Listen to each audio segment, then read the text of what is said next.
संगत चांगल्याची केली पाहिजे। आता मीराबाईच्या संगतीतून आपण काय घेतलं का जीव भरकटलेला कुठे येतो।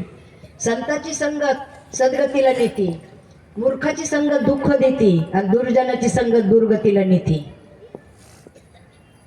मूर्खाची संगत किती आपल्याला दुःख देते त्याच्यात आपण थोडक्यात पाहू। 3 मित्र असतात आणि ते 3 मित्र विचार करतात का आता आपण काय करू, शहराच्या ठिकाणी जाऊ, काहीतरी बिझनेस करू, काहीतरी कामधंदा करू आणि आपण काहीतरी पैसा पाणी कमवू आणि आपल्या गावात परत येऊ। मग त्यांचं ठरतं आपण 10-20 हजार रुपये घेऊन जायचे शहरामध्ये आणि कुठला तरी व्यवसाय करायचा आणि पैसे कमवून परत यायचं। या न्यायाने ते 3 मित्र 10-20 हजार बरोबर घेतात आणि चालल्या जातात रस्त्याने। चालता चालता त्यांना एका जंगलामध्येच अंधार पडतो। आता गाव बरंच दूर आहे, काय करायचं। त्यावेळेला तो एक अतिशहाणा असतो, थोडक्यात मूर्ख कळत नाही। तो म्हणतो नाही नाही इतक्या लांब कधी जायचं, आपण इथंच झोपू। ते दोघं म्हणतात नाही बाबा आम्ही इथं नाही झोपणार, आम्ही गाव जवळ करणार। तो अतिशहाणा तिथंच झोपतो आणि हे 2 काय करतात गावात जातात। गावात जातात थोड्या वेळामध्ये त्या रस्त्याने चोर चाललेले असतात। त्या चोराने पाहिलं याला, पाहिल्याच्या नंतर त्याला मारलं, काढ तुझ्याजवळ काय आहे, काढ तुझ्याजवळ काय आहे। त्यांनी ते मरणाला घाबरून ते 10,000 रुपये त्याला दिले, त्या चोरांना दिले। आता ते बरेच लांब पुढे गेलेत ना, जाऊ द्यावा ना त्यांना। आता मूर्खाचं लक्ष, मागून आवाज दिला, ओ थांबा म्हणे इकडे या। काय आता काय, अहो माझे पण 2 मित्र आहेत, ते गावात गेलेत, त्यांच्याकडे पण 10,000 रुपये आहेत म्हणे। मग पुन्हा ह्याच्या 2 टोले पडले, चल म्हणे दाखवा मला ती कुठे येते।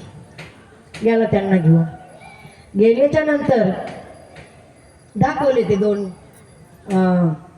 2 मित्र कुठे झोपलेले ती। त्यांना पण मारलं, त्यांच्या जवळचे पैसे घेऊन ते चोर निघून गेले। मग सांगा कुणाची संगत आपल्या कामाची। म्हणून मूर्खाची संगत कधीही करायची नसती। संगत अशी करायची का जेणेकरून आपल्याला फायदा झाला पाहिजे, आपल्या जीवनातले प्रश्न सुटले पाहिजेत, आपण सन्मार्गाला लागलो पाहिजे, अशी संगत पाहिजे। शब्द बोलताना साचा आणि मावाळ, मितुले आणि रसाळ, शब्द जैसे कल्लोळ अमृताचे। शब्द असे आपण बोलावात की समोर त्याच्या हृदयामध्ये आनंदाच्या उकळ्या आल्या पाहिजेत। काय आल्या पाहिजेत, उकळ्या आल्या पाहिजेत।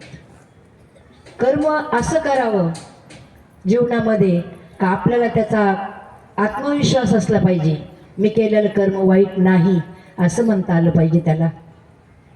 आज आपल्या कार्यक्रमाला खास करून सुरेखाताई सुद्धा हजर आहेत। खूप ज्ञानी लोक माझ्याकडे बसलेले आहेत, पण गोड करून घ्या माझं जे असेल ते। तर जीवन कसं असतं, तुम्ही श्रीमंत असा गरीब असा, श्रीमंत आणि गरीब हा देवापाशी भेदभाव नाही, तुमच्या आमच्यापाशी आहे। आणि श्रीमंत आणि गरीब का होतो आपण, आपलं पूर्व प्रारब्धामुळे आपण त्या लेवलला राहतो। तुकाराम महाराज म्हणतात, प्रारब्धेचे मिळे मान, प्रारब्धाचे वाढे धन, प्रारब्धाचे भरे पोटन तुका करीना बोबाट। हे सगळं प्रारब्धाने आलेलं असते। गरिबी, श्रीमंती किंवा आजार सुद्धा जे असतात ना, आपले पूर्व प्रारब्धामुळेच आलेले असतात। मग आता आपल्याला जर एवढं धडाखाडा भगवंतानी शरीर दिलेलं आहे, निरोगी दिलेलं आहे, मग ते जर आपण आज त्याच्या सत्काराने लावले तर पुढच्या जन्मामध्ये आपल्याला कदाचित भगवंत निरोगी शरीर देईल ना। किंवा आज आपल्याकडे खूप धन आहे, त्या धनाचा जर आपण योग्य मार्गाने व्यवहार केला तर आपण पण पुढच्या जन्मात पण आपण श्रीमंत राहू। म्हणून गरिबी आणि श्रीमंती हा भेद तुम्ही आम्ही पाळायचाच नाही। आपण गरीब आहेत ना, इमानदारीने जगायचं, कष्ट करायचे आणि त्या कष्टातून मिळालेली आपली चटणी भाकरी ना ती चव घेऊन खायची। माणसाला मूलभूत 3 गरजा येतात, अन्न वस्त्र आणि निवारा। ह्या प्रत्येक जीवाला येतात, श्रीमंताला आहेत, गरीबाला आहेत। फरक एवढाच आहे, श्रीमंत महालात राहत असेल, गरीब झोपडीत राहत असेल। श्रीमंत पंचपक्वान्न खात असेल, गरीब भाजी भाकरी खात असेल, पण गरज तर भागली ना। अन्नाची. श्रीमंत भारी कपडा अंगावर घालत असेल, गरीब वस्त्र मूलभूत गरज आहे अंग झाकण्यापुरतं साधा कपडा घालत असेल. पण ह्या मृत्यू लोकात आपण जन्माला आलो, गरीब असो श्रीमंत असो, एका गोष्टीला कधीच विसरलं नाही पाहिजे, आणि तो म्हणजे मृत्यू. जो जन्माला आलाय तो मरणारच आहे. एक ना एक दिवस तो तिरडीवर, स्मशानात, चित्तेवर जळणार म्हणजे जळणारच. गरीब असो श्रीमंत असो, तिथं असा कुठलाही भेदभाव नाही. एका ठिकाणी म्हटलेलं आहे, स्मशान तेरा हिसाब ने कहे, स्मशान तेरा हिसाब ने कहे, यहाँ अमीर गरीब का बिछाना एक है, बिछाना एक है. तिथं कोणालाही ते अंथरूण वेगळं नाही. जो मरतो त्याला त्या चित्तेवर त्या लाकडातच जळावं लागतं. असं काही एखादे श्रीमंत तो चंदनात जळत, आपण बाबळीच्या लिंबाच्या लाकडाजवळ, फरक एवढाच आहे, पण जळायचं सगळ्यांना. आणि कितना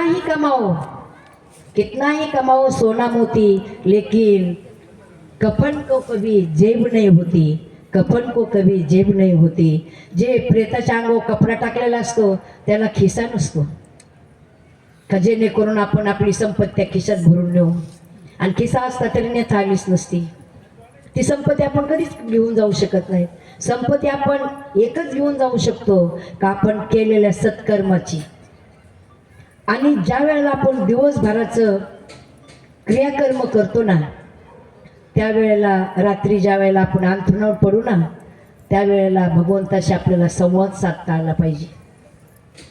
आत्मविश्वासाने त्याच्याशी संवाद करता आला पाहिजे. भगवंता, आज दिवसभरात मी एकही चुकीचं कार्य केलं नाही, आणि त्याकरता तू मला खूप मदत केलीस, खूप साथ दिलीस.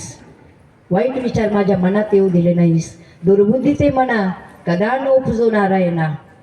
आणि अशीच तुम्हाला साथ दे, माझ्या हातून कधीही वाईट कर्म घडू देऊ नको.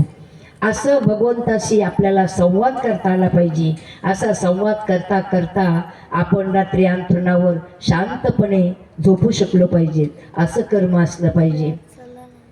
कधी म्हणजे यशाची धुंदी आणि अपयशाची खंत कधी माणसाला वाटली नाही पाहिजे.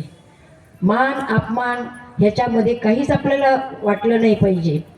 श्रीमंत असाल, श्रीमंतीचा उपभोग चांगला घ्या, योग्य मार्गाने जोडून या धन उत्तम व्यवहारे व्यवस्थित करा.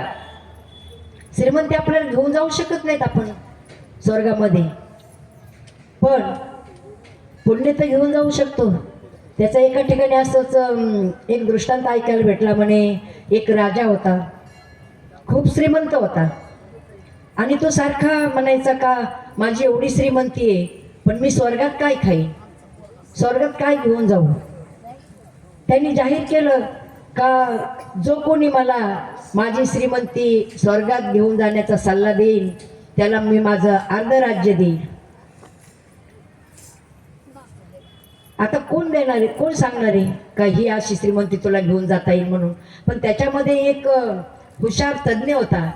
तो म्हणला, महाराज तुम्हाला 100% तुमची श्रीमंती घेऊन जाता येईल, मी तुम्हाला शब्द देतो म्हणे. पण तुम्हाला त्याच्याकरता एक करावं लागेल. म्हणे काय करावं लागेल? त्याच्याकरता तुम्ही पुण्यकर्म करा. गावात पाणी नाही, विहिरी खोदा. गरीब मुलाला शाळेला फी भरायला पैसे नाहीत, त्यांना मदत करा. गोरगरिबाला मदत करा. कोणाच्या मुलीचं लग्न अडलं असेल त्यांना मदत करा. आणि ते पुण्य तुम्ही घेऊन जाऊ शकता. त्यांना ते पटलं आणि त्यांनी ते ऐकलं, आणि तिथून पुढे त्यांनी दान धर्म असं करायला सुरुवात केली. आणि तो त्या याच्यामध्ये खूप काही दान धर्म करायला लागला. त्या दान धर्माचं पुण्य त्याच्या बरोबर घेऊन जाऊ शकला तो. म्हणून कर्म आहे ना, कर्म चांगलं करा. तुम्ही कर्म जसं करताल त्याचं फळ तुम्हाला भेटतं. तुम्ही समोरच्याला अरे म्हटलात तो समोरचा कार्यच म्हणेल. तुम्ही त्याला रामकृष्ण हरी जय हरी म्हणलात तर तो जय हरीच म्हणन, रामकृष्ण हरीच म्हणा. म्हणून कर्म कसं असलं पाहिजे, कोणाला दुःख दिलं नाही पाहिजे. त्याचं सांगायचं झालं तर एक असा कंपनीचा मालक असतो. एक दिवशी तो कंपनीत येतो आणि मॅनेजर असतो कंपनीचा. तो तल्लीन होऊन त्याचं आपली लेखापडी चाललेली असते, टेबलवर खाली मान घालून तो लिहित असतो. हा आतमध्ये येतो, त्या मॅनेजरने वर पाहिलं नाही, मला नमस्कार केला नाही, याचा त्याला राग येतो. याचं लक्षच नसतं, तो त्याच्या कामामध्ये गुंग झालेला असतो. जसा तो मालक जातो आणि तडकन त्या मॅनेजरच्या तोंडात मारतो. तोंडात बसल्याच्या नंतर तो सावध होतो आणि उभा राहतो आणि नमस्कार करतो. तो म्हणे, मूर्ख, हे तुला आधी समजलं नाही का? मी कंपनीचा मालक आहे, मी तुझ्या पुढे येऊन उभा राहिलोय. काय नम्रता आहे तुझ्यामध्ये? तुम्हाला नमस्कार केला नाही, माझं स्वागत केलं नाही. आता त्याला जर काही उत्तर दिलं तर उद्याची आपली चूल बंद पडल. काहीही बोलला नाही तो मॅनेजर. निमूटपणे दिवसभराचे कामं उरकले. संध्याकाळी घरी गेला आणि घरी गेल्याच्या नंतर बेल वाजल्याबरोबर बायको पाण्याचा तांब्या घेऊन पुढे आली. ह्याच्या डोक्यामध्ये तेच होतं, आपल्याला मालकाने तोंडात मारली आहे. एवढा राग होता त्याच्या डोक्यात, म्हणजे दुसरं काही सुचलंच नाही. पाणी घ्यायचं तर सोडून दिलं, त्यांनी त्या बायकोच्या तोंडात मारली. आता बायकोच्या तोंडात मारल्याच्या नंतर तिला पण एवढा क्रोध आला, कमी पाणी घेऊन गेले चांगली आणि माझ्या तोंडात मारली, मी काय केलं असं. तिचा पण राग जास्त झाला. ती गेली का, मुलगा अभ्यास करत होता, तो त्याचं काम करत होता ना, त्या मुलाच्या तोंडात मारली. आता काय करायचं? आता तो मुलाने कोणावर राग काढायचा? तो मुलगा रडत रडत घराच्या बाहेर आला आणि दगड उचलला. रस्त्यात एक कुत्रं बसलेलं होतं, त्यांनी तो दगड त्या कुत्र्याला मारला. आता लक्ष देऊन ऐका. तो दगड कुत्र्याला मारला. कुत्रं जे तिथून उठलं आणि ओरडत ओरडत गेलं. रस्त्यावर एक माणूस गाडीतून खाली उतरत होता. सांगा कोण होता तो? तो कंपनीचा मालक होता. कुत्रं ओरडत गेलं आणि त्याच्या पायाला चावलं. म्हणजे आपल्या कर्माचं फळ आपल्याला लगेच भोगावं लागतं, तिथं काही सुटका नसते.